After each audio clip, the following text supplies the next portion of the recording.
You're going to have objections that are going to come up. And the faster that you're able to practice, drill, rehearse on what to say, the better you'll end up being. So where you have objections that come at you, the space between stimulus and response. I'm going to explain what this means. The space between stimulus and response will be the key to your success. Let me illustrate. Have you ever stepped on a cat's tail?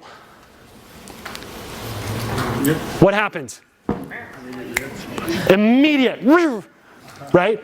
The space between stimulus, stepping on the cat's tail, and response is what? It's just boom, automatic. Stimulus, there's a pause, there is a pause, but it's very short. And the response is automatic. The space between stimulus, I don't want it because this, and response.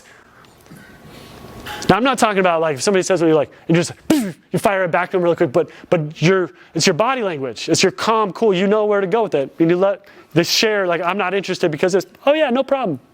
Boom. And you're able to, the space between stimulus, I'm not interested, here's my objection, the space between when they say no and your response, that space, that's the magic, that's the key. And the more you practice, drill, rehearse, the more you know what the objections are. One of the exercises we were going to do is identify what are the objections, but we're going to do that. Chad's going to lead that out.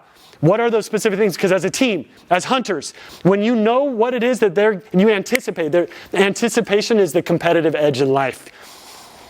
So when you can anticipate what they're going to say, and then you know where to go with it, that right there is going to be one of the hunting tools that you're going to want to know. Because imagine this: well, we're not interested. I